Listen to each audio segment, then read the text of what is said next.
नमस्ते बच्चों, कैसे हो आप लोग? बहुत अच्छे। हाँ, मैं भी बहुत अच्छी हूँ। मैंने आप लोगों को ईदगाह कहानी पढ़कर आने के लिए कहा था ना, याद है? आपने पढ़ी?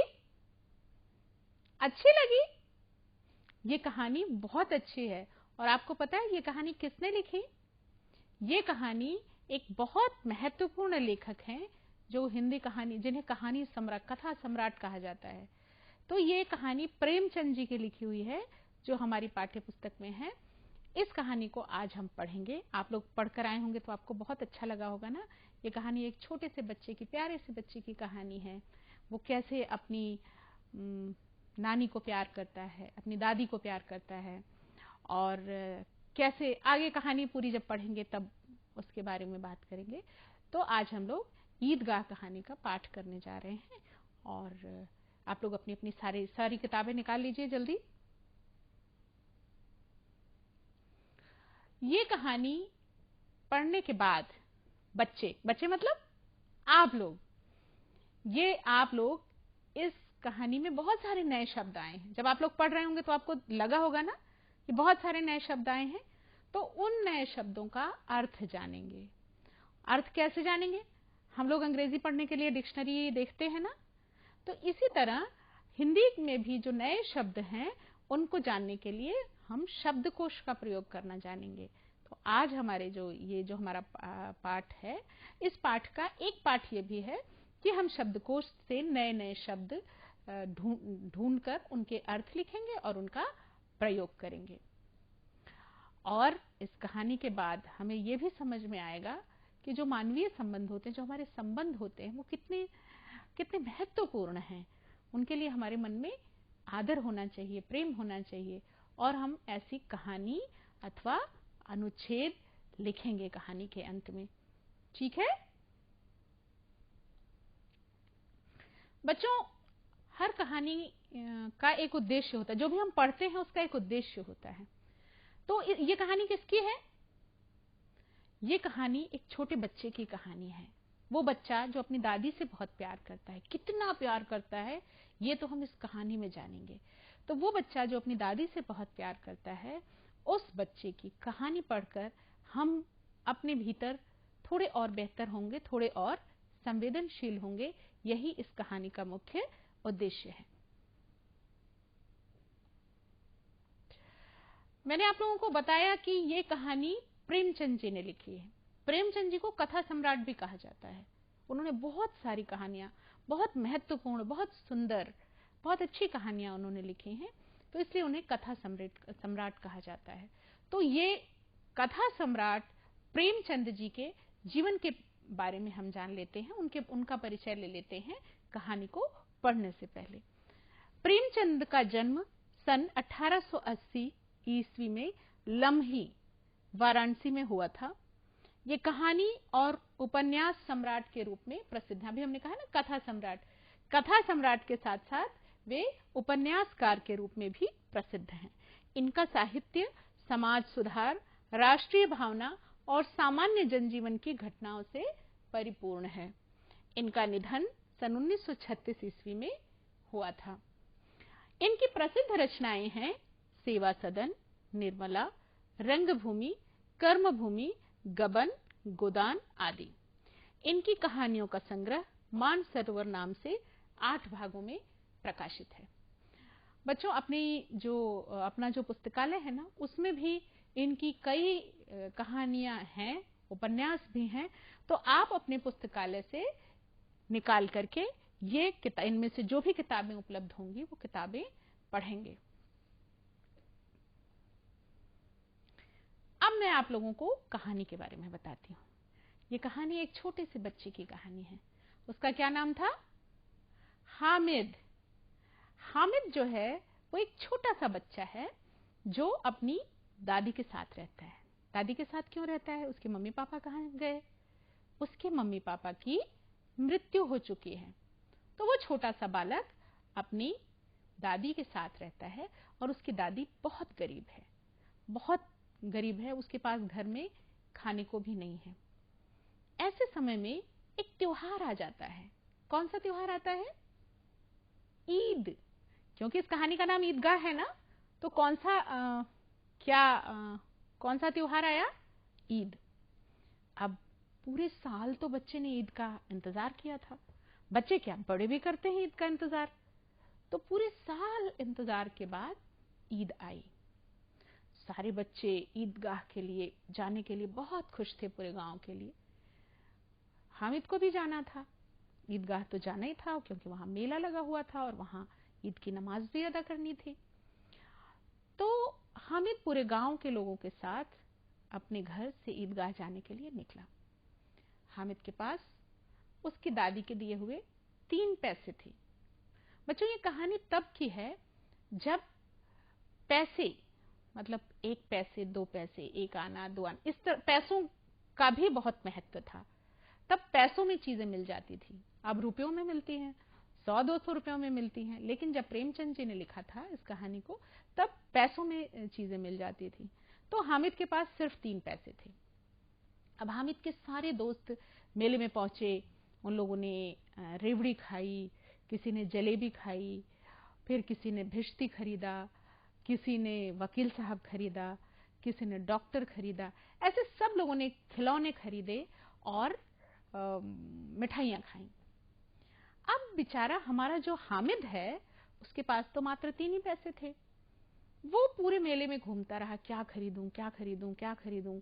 जो भी खरीदने जाता था उसके पैसे ही कम पड़ जाते थे।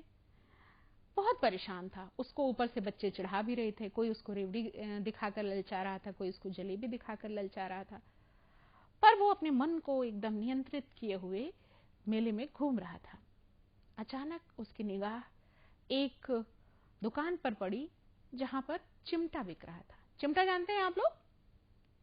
चिमटा जिससे माँ रोटियां सेकती है तवे पर, या माँ या पापा जो भी खाना बनाते हैं, जो भी किचन में होता है, तो चिमटे से क्या करते हैं, रोटियां उलटते पलटते हैं, उसे चिमटा कहा जाता है। जिससे कोई चीज पकड़कर, तो आप भी कभी खाना बनाते होंगे ना, तो खाना बनाते समय आप चिमटे का इस्तेमाल करते होंगे, तो वो चिमटा वहां पर बिक रहा था।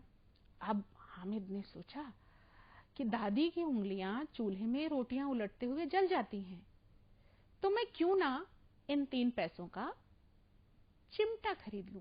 अब सोचो ये कहानी कितनी मार्मिक कहानी है कि सुबह घर से बिना कुछ खाए हुए निकला बच्चा, बहुत 3 कोस चल करके पैदल गया, ईदगाह पहुंचा। ईदगाह के मेले में वहां पर उसने इतनी सारी मिठाइयां, खिलौने देखे, लेकिन कोई भी उसे उसके संकल्प को नहीं तोड़ पाया, कोई भी उसे ललचा नहीं पाया। और हामिद ने वो चिमटा खरीद लिया। वो चिमटा लेकर वो घर आया। उसमें भी लंबी कहानी है। सब उसको रास्ते में हूट करते रहे, उसको डिस्टर्ब करते रहे, लेकिन वो किसी के कहने से भी प्रभावित नहीं हुआ और वो लगातार अपने चिमटे को रुस्तमे हिंद कहता हुआ लेकर घर आया और उसने अपनी दादी को वो चिमटा दिखाया। उसकी दादी जो थी वो चिमटे को देखकर रो पड़ी। क्यों रो पड़ी बच्चों? इसलिए रो पड़ी क्योंकि उस चिमटे को देखते ही उसको लगा कि हाय मेरा नन्हा सा बच्चा, उसको मेरी इतनी फिक्र है कि उसने इन 3 पैसों से मिठाई और खिलौने खरीदने के बजाय चिमटा खरीदा। तो ये कहानी उस नन्हे से बच्चे की संवेदनशील मन की, बहुत समझदार और संवेदनशीलता के सम्मिश्रण की कहानी है, जो हमारी किताब में ईदगाह के नाम से है और जिसके लेखक श्री प्रेमचंद जी हैं। अब हम इस पाठ में आए हुए, मैंने कहा था ना कि हम शब्दकोश का प्रयोग करना सीखेंगे। शब्दकोश से अर्थ निकालकर उन शब्दों का प्रयोग करेंगे। तो अब हम कठिन शब्दों की ओर आएंगे। कठिन शब्द नहीं, अपरिचित शब्द। मैं हमेशा कहती हूँ ना कि कठिन कुछ भी नहीं होता। दरअसल शब्दों से परिचय और अपरिचय होता है। जो अपरिचित शब्द हैं, उन शब्दों से हम अपना परिचय करेंगे। हो सकता है आपका इन शब्दों से परिचय हो, लेकिन मुझे लगता है कि हमारी पाठ्यपुस्तक में ये शब्द पहले नहीं आए थे, अब आए हैं, तो आइए इनसे हम लोग परिचय कर लें। रोजा, रोजा, रोजा जो है वो उपवास है। जो मुस्लिम होते हैं उनका उपवास होता है, अनाहार, बिना अन्न खाए हुए रहने को रोजा कहते हैं। नियामत, नियामत का अर्थ है ईश्वर का दिया हुआ धन अथवा अच्छी वस्तुएं, जिनको हम आशीर्वाद कह सकते हैं, उपहार कह सकते हैं। यह है ईश्वर का दिया हुआ धन या अच्छी वस्तुएं। विध्वंस, विध्वंस का अर्थ है नष्ट होना, विनाश हो जाना अथवा नष्ट होना। जाजिम, जाजिम जो है एक बड़ी दरी के ऊपर बिछाने की बड़ी चादर होती है। जाजिम जो है वो बैठने की जगह है। एक बहुत बड़ी दरी होती है, उसको बिछा दिया जाता है, फिर उसके ऊपर एक चादर बिछा दी जाती है ताकि सब लोग उस पर बैठ सकें, उसे जाजिम कहते हैं। वजू, वजू जो है वो नमाज से पहले यथाविधि हाथ पांव और मुंह धोना। वजू जो इस्लाम को मानने वाले नमाज पढ़ने से पहले एक खास तरीके से अपने हाथ पैर धोते हैं, जिसे वजू कहते हैं। सिजदा, सिजदा है जमीन पर सिर रखकर ईश्वर को प्रणाम करना। हम लोग जब ईश्वर को प्रणाम करते हैं, चाहे हमारे जो भी अल्लाह हो, गॉड हो, ईश्वर हो, जिनको भी हमारी आस्था होती है, जिन्हें भी हम मानते हैं, तो उन्हें प्रणाम करने के लिए हम जमीन पर अपना सिर टिकाते हैं, जिसे सिजदा कहते हैं। प्रदीप्त, प्रदीप्त का अर्थ है प्रकाशित होना। जैसे दिया जो है अगर वो जला हुआ नहीं रखा है तो उसमें जैसे ही माचिस की तीली छुआई जाएगी तो वो प्रदीप्त हो उठेगा। फिर अगला शब्द आत्मानंद। आत्मानंद का अर्थ है आंतरिक सुख, भीतर से खुशी से भर जाना, उसे कहेंगे आत्मानंद। कवायद, कवायद मतलब युद्ध कला का अभ्यास अथवा परेड। वैसे ये युद्ध कला का अभ्यास या परेड है, लेकिन हम इसको अन्य संदर्भों में भी प्रयोग करते हैं। किसी भी चीज की प्रैक्टिस करने को हम कवायद कह सकते हैं। युद्ध कला के लिए ये बना होगा शब्द, लेकिन अब इस शब्द का प्रयोग अन्य जो अभ्यास होते हैं, जो प्रैक्टिस होती है, उसके लिए भी किया जाता है। मशक, चमड़े का बना थैला जिसमें भिश्ती पानी रखता है। अब आजकल तो हर जगह वाटर बॉटल में पानी रहता है और केन में पानी रहता है, वाटर जग में पानी रहता है, लेकिन एक ऐसा समय था जब चमड़े की बनी हुई एक बैग होता था जिसमें पानी रखकर लोग उसको अपनी पीठ पर ढोते थे। जब प्लास्टिक का आविष्कार नहीं हुआ था, जब बैग्स नहीं, केन या वो नहीं आए थे, तो चमड़े का बना एक बैग होता था, उसमें पानी रखा जाता था और भिश्ती, भिश्ती मतलब उस पानी को ढोने वाला, लोगों को वो पानी पिलाने के लिए भी या सिंचाई के लिए या सड़कों की सफाई के लिए मशक का प्रयोग होता था। प्याऊ,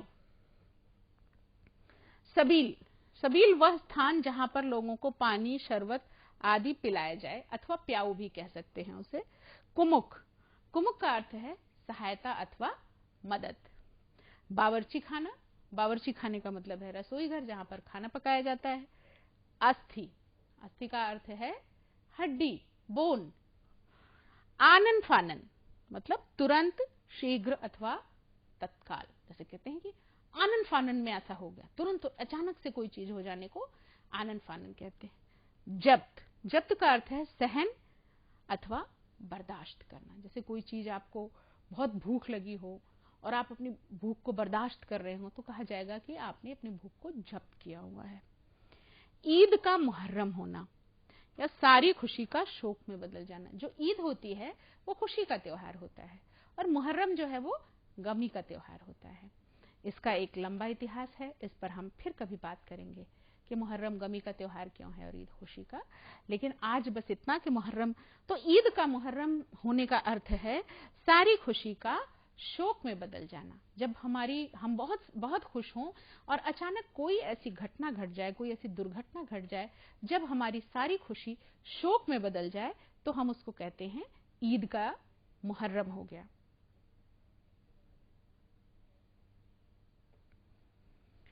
अब बच्चों हम बोध प्रश्न, बोध प्रश्न क्या होते हैं? ऐसे प्रश्न जिनसे हमने जो पाठ पढ़ा है पीछे, उस पाठ को हम एक बार उसके बारे में और फिर से जान लें या कंफर्म कर लें या पक्का कर लें, चीजें हमें कहीं भूली तो नहीं है, तो वो हम बोध प्रश्नों के माध्यम से करते हैं। बोध प्रश्न क्या है? नीचे लिखे शब्दों में से सही शब्द छांट कर रिक्त स्थानों की पूर्ति कीजिए। यह है नंबर 1 जिसे मैंने क लिखा है, हामिद के अब्बाजान का नाम क्या था? क्या था? बिल्कुल सही, हामिद के अब्बाजान का नाम आबिद था। वैसे कहीं पर पूरी कहानी में लिखा नहीं है कि हामिद के पिता का नाम या अब्बाजान का नाम जो है वो आबिद था, लेकिन एक जगह पर अमीना कहती है, अमीना मतलब उसकी दादी, कि आज आबिद होता तो ऐसा थोड़ी होता, आज आबिद होता तो ईद के दिन हमारे घर में इतनी बदहाली थोड़ी होती। तो उस वक्त वो हामिद के पिता को याद कर रही है जिसका नाम आबिद होता है। इस तरह से हम ये जानते हैं कि हामिद के अब्बा का नाम क्या है? क्या था? आबिद। दुकानदार ने चिमटे का दाम ठीक ठीक कितने पैसे बताया? वो प्रसंग याद है आप लोगों को, अगर आप लोगों ने कहानी पढ़ी है, कि जब हामिद मेले में पहुंचा और उसने दुकानदार से पूछा कि कितने पैसे का है चिमटा, तो दुकानदार ने बोला 6 पैसे। वैसे तो हामिद ने बाद में बार्गेन करके 3 पैसे में वो चिमटा खरीद ही लिया था, लेकिन दुकानदार ने चिमटे का दाम ठीक ठीक 6 पैसे बताया था। हामिद के पास कुल कितने पैसे थे? ये तो हमने कहानी की शुरुआत में ही बताया था कि जो हामिद है हमारा, उसके पास कुल 3 पैसे थे। कुल 3 पैसे थे। 3 पैसे लेकर वो मेले में गया था और उसने वहां पर अपने उन 3 पैसों से मिठाई और खिलौने खरीदने के बजाय क्या खरीदा? अपनी दादी के लिए चिमटा खरीदा।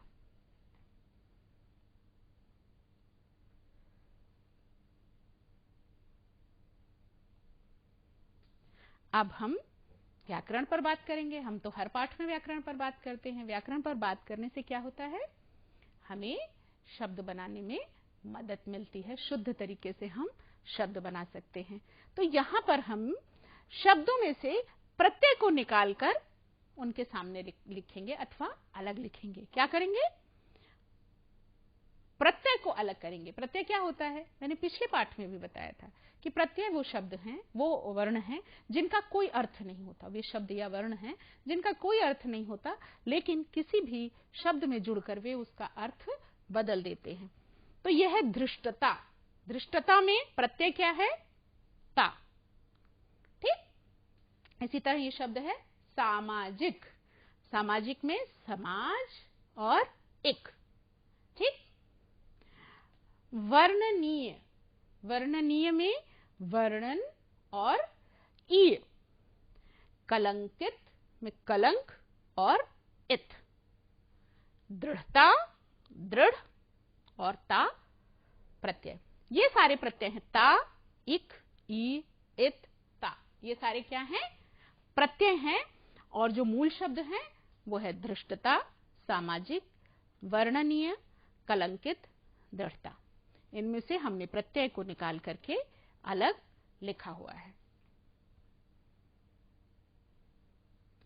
अब हम भाषा की बात करेंगे। भाषा की बात भी व्याकरण की ही बात है, लेकिन इसको हमने एक अलग शीर्षक दिया हुआ है। इनके लिए हमें एक शब्द लिखना है, एक ऐसा वाक्य जिसको एक शब्द में कहा जा सके। जैसे जिसका जवाब ना हो, जिसका कोई जवाब ना हो। जैसे हम कभी कभी कहते हैं ना, क्या लाजवाब खाना बना था, क्या लाजवाब जवाब दिया उसने हमें लाजवाब कर दिया। तो ये जो लाजवाब शब्द है, इसके लिए एक वाक्य है जिसका कोई जवाब ना हो। इसी तरह जिसे सहा ना जा सके। जैसे हम कहते हैं, उफ, आज तो असहनीय गर्मी पड़ रही है ना, या अब ये बात मेरे लिए असहनीय हो गई है। तो ऐसा शब्द है जिसे सहा ना जा सके, जो हमारे सहन करने की सीमा के बाहर चला जाए, उसे कहते हैं असहनीय। आगे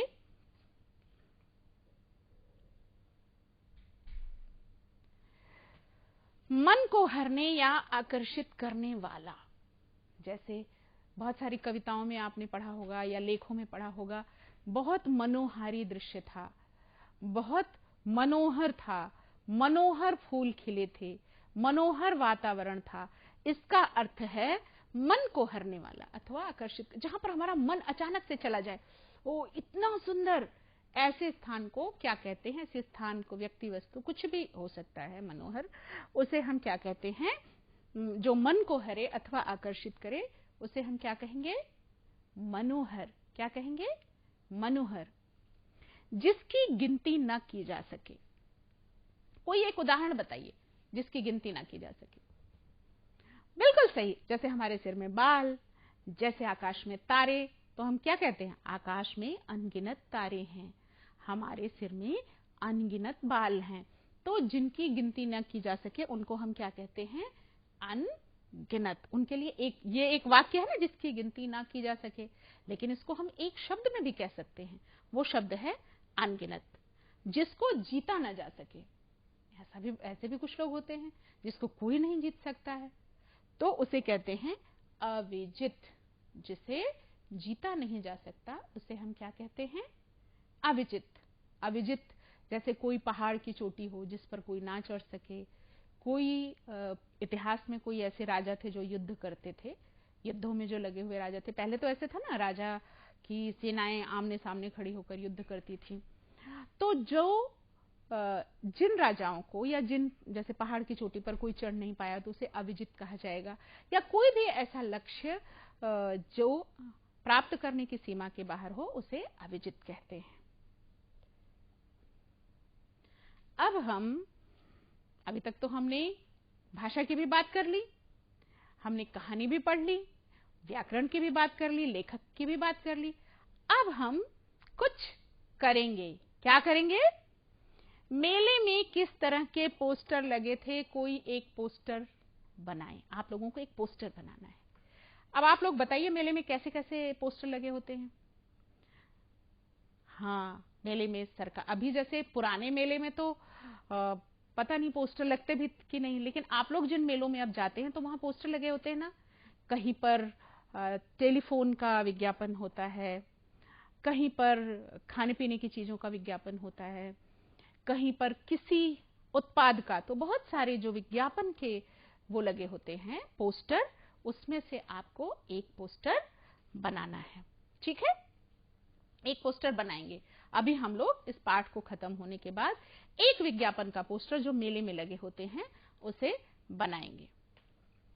मेले में कई प्रकार के प्रचार या घटनाओं की आवाजें आती हैं, ऐसी ही किसी आवाज के बारे में बोलकर बताएं। आती है ना बच्चों? जैसे मेले में नहीं, जैसे आप ट्रेन में जाते हैं तो चाय चाय चाय गरम, ऐसी आवाज आती है ना। ऐसे ही मेले में भी कभी कोई सर्कस वाला है तो सर्कस देखने के लिए लोगों को बुला रहा है, या कोई फूड स्टॉल वाला है, वो अपने एक अनोखे तरीके की आवाज निकालकर बुला रहा है, अथवा कोई भी, बहुत तरह की आवाजें आ सकती हैं। तो अभी हम लोग, जब हमारा ये क्लास खत्म हो जाएगी, उसके बाद सब लोग एक एक आवाज निकालकर मेले की दिखाएंगे कि मेले में लोग कैसे अलग अलग तरीके की मजेदार आवाजें होती हैं, और हम उन आवाजों की नकल करेंगे। अब हम अभ्यास करेंगे। क्या अभ्यास? अभ्यास का मतलब है हम इस पाठ को इन प्रश्नों के माध्यम से फिर से दोहराएंगे। जब हम अभ्यास करते हैं, अभ्यास अभी हमने थोड़ी देर पहले बताया था ना, कवायद। कवायद का मतलब है प्रैक्टिस या अभ्यास करना। तो अब हम अभ्यास करेंगे, और इसके अभ्यास कार्य के माध्यम से। जब सभी बच्चे घोड़ों और ऊंटों पर बैठकर 25 चक्करों का मजा ले रहे थे, तब हामिद क्या सोच रहा था?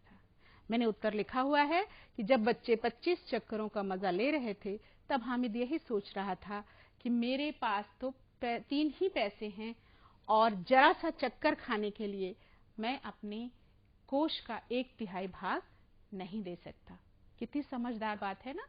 बच्चे सब झूले में चक्कर काट रहे थे, तो उसने कहा कि वो मेले में चक्कर काटने के लिए अपने कोष का 1/3 भाग नहीं खर्च कर सकता। हामिद महंगे खिलौने न खरीद सकने पर अपने आप को कैसे समझा रहा था? हामिद एक समझदार बच्चा था, तो वो अपने आप को समझा भी रहा था लगातार कि वो क्यों खिलौने नहीं खरीद रहा है। तो बच्चा और खिलौना दोनों एक दूसरे के पूरक होते हैं। हामिद कितना भी होशियार सही, लेकिन उसके अंदर एक बच्चे का मन भी खिलौने के लिए तरसता था। वह शायद ले भी लेता, परंतु 3 ही तो पैसे थे। अतः उसने स्वयं को समझाया, इन खिलौनों की क्या हस्ती, अभी हैं और हाथों से छूट गए तो नहीं है। वह मन ही मन उनकी निंदा करने लगा। तो हामिद अपने आप को कैसे समझा रहा था? हामिद मन ही मन खिलौनों की निंदा करके स्वयं को समझा रहा था।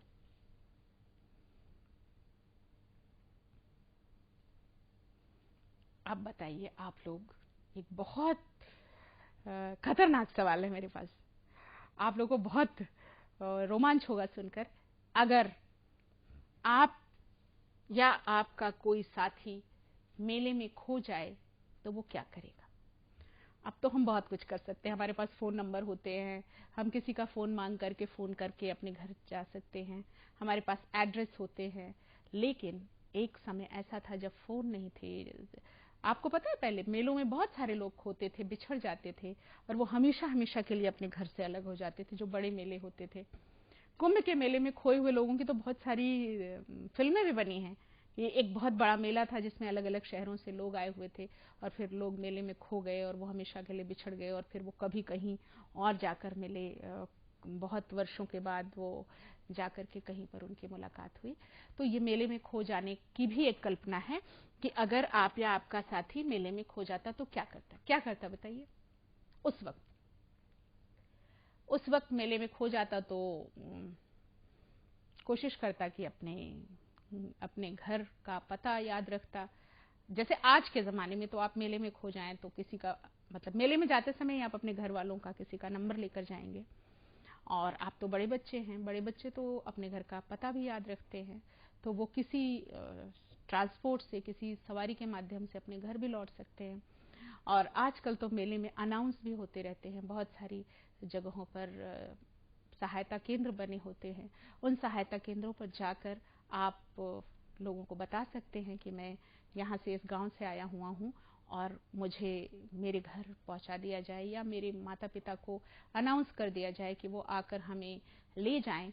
तो इस तरह से आप मेले में अगर खो जाएं या आपका साथी मेले, मान लीजिए आप 2 लोग हैं और आप दोनों ही खो गए हैं या आपका साथी खो गया है, तब भी आप सहायता केंद्र पर जाकर अनाउंस कर सकते हैं कि मैं यहाँ पर बैठा हुआ हूँ और तुम, मतलब जो साथी है, कि तुम यहाँ पर आ जाओ और आकर के मुझे मिल लो। अब जीवन बहुत आसान हो गया है, प्रौद्योगिकी ने, टेक्नोलॉजी ने हमारी जिंदगी को बहुत आसान बनाया हुआ है।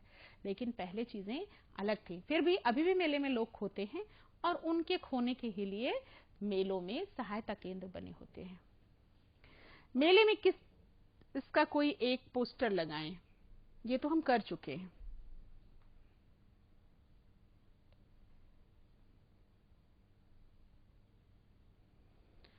हामिद ने चिमटा क्यों खरीदा बताइए?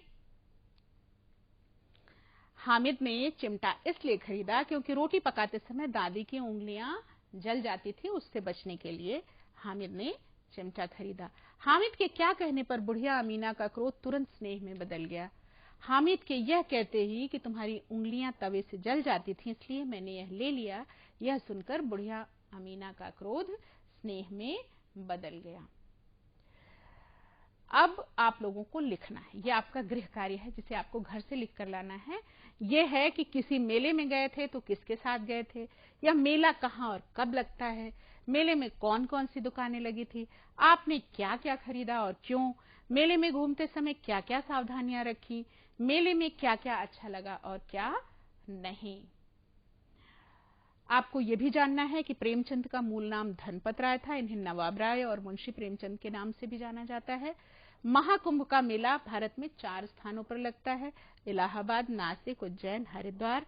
और भारत में पशुओं का सबसे बड़ा मेला सोनपुर, बिहार में लगता है। धन्यवाद बच्चों, आपने बहुत ध्यान से, बहुत मन लगाकर इस पाठ को सुना। मुझे लगता है कि आपको ये पाठ बहुत अच्छी तरह से समझ में आएगा। और फिर अगले दिन हम अगले पाठ के साथ फिर से मिलेंगे। नमस्ते।